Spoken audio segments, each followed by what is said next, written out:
और हम यहाँ पर आए, हमने बहुत बड़ी गलती करी थी, अपने परमात्मा को भूलकर उस परमात्मा से हम हृदय हटाकर और यहाँ का जो भगवान है ब्रह्म ज्योत निरंजन सरपुरुष, इस पर आसक्त हो गए।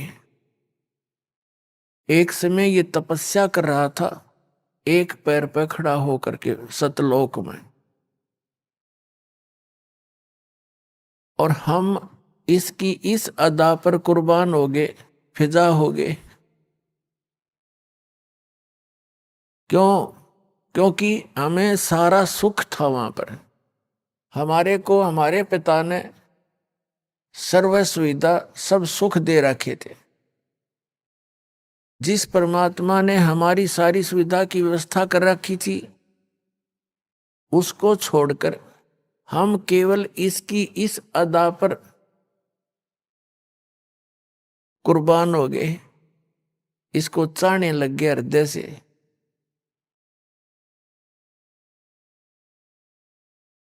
परमेश्वर ने बहुत बार आकाशवाणी की कि बच्चों, इसकी क्रिया को मत देखो, आप मस्त रहो। हम ऊपर से तो सावधान हो गए, अंदर से कसक गई नहीं।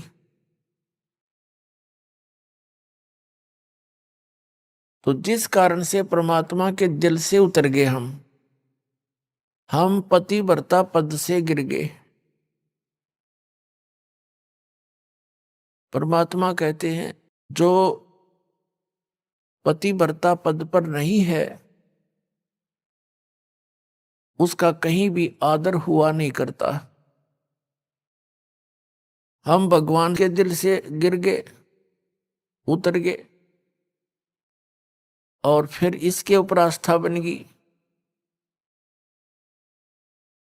अपनात्माओं, यही रोग हमारे आज विद्यमान है, प्रत्येक प्राणी का।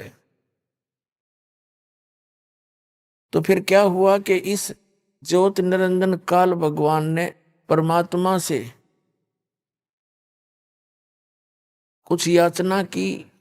परमेश्वर कबीर जी ने पूछा, क्या चाहता है तू ज्योत निरंजन? क्यों तू खड़ा होकर तप कर रहा है?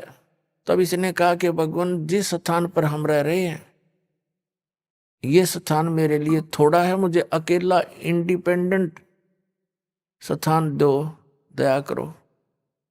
परमात्मा ने इसको 21 ब्रह्मांड दान कर दिए, गिफ्ट इसका दे दिया। जैसे एक साहूकार पिता अपने पुत्र को 21 प्लाट उसके अलॉट कर दे के लिए वह ले जाते हैं। फिर इसने सोचा इसमें कुछ कंस्ट्रक्शन करूं, उसके लिए इसने फिर तप किया। परमात्मा ने पूछा, तू क्या चाहता है? इसने कहा कि मुझे कुछ कंस्ट्रक्शन करने की का मटेरियल दे दो, रचना सामग्री दो, कृपा करो। परमात्मा ने इसको 3 गुण और 5 तत्व दे दिए कि ले अब खेल खिलौनों से। फिर इसने फिर तपस्या की।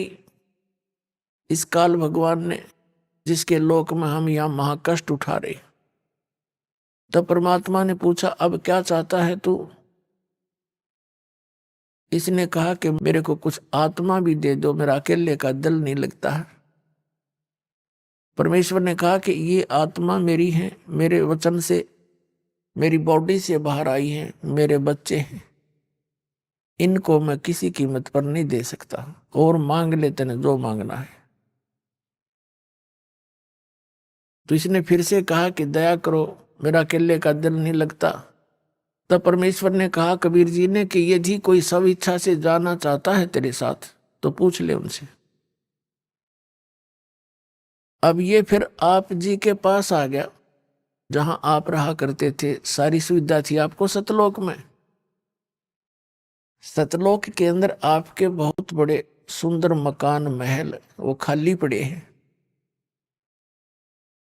और सदाबहार बाग है, वहां पर बगीचे हैं, सेब संतरे काजू किस्मस मेवा वहां सदाबहार है। बड़े बड़े मकान हैं, आगे बड़ा लॉन है, सबके यहाँ पार्क है एक जैसा, सेम टू सेम। और वहां पर बहुत सुंदर झूल हैं जहां तुम झूला करते थे। जो बकवादें हम यहाँ खोज रहे हैं ये तो कुछ भी नहीं है, जिनको हम सुख मानते हैं। और वहां आपके चरणों में सदा रहेंगी वो सुविधाएं। या तो मान लीजिए कोई 2 पैसे इकट्ठे हो गए किसी के पास, तो घूमने के लिए चला जाता है कुल्लू मनाली। ज्यादा से ज्यादा 2 4 10 दिन मुश्किल से 1 वर्ष में निकाल पाओगा। आते फिर कुल्लू में जुट जाएगा। बताओ के शहर से पट्टा हुआ खाक है वो। थोड़ी देर पार्क में गए, दिन छिप गया, बाजो वे उल्टे करना हो। फिर टाइम मिला तो थोड़ी बहुत देर घूमे, और वहां कोई काम में कोई नहीं। सारा दिन सुख, खाओ पियो, परमात्मा की चर्चा रखो। वहां भी भजन करते हैं प्राणी, क्योंकि भजन में आनंद ही न आता है। परमात्मा के गुण गाने से आत्मा में एक अलग से स्फूर्ति रहती है, और सभी प्राणी मालिक की चर्चा करते हैं। और नीचे जो दुख पा रहे हैं उनके लिए वो बहुत दुखी होते हैं। हमारे बारे में बड़े चिंता करते हैं कि देख परमात्मा कितनी बार जा लिए, ये भोले भाले बालक पहचानते नहीं मालिक को। तब जो यहां से गए हुए मोक्ष प्राप्त प्राणी वो कहते हैं कि भाई वहां तो भूला घड़ी पड़ गई, वहां तो जुल्म कर रखा है, आंखें नहीं खुलने देता। जिनको हम भगवान मान्या करते ब्रह्मा विष्णु महेश, उनके भी चक्कर बांध रखे उसने, उनको भी सच्चाई का पता नहीं। आदरणीय गरीबदास साहिब जी कहते हैं सतगुरु आए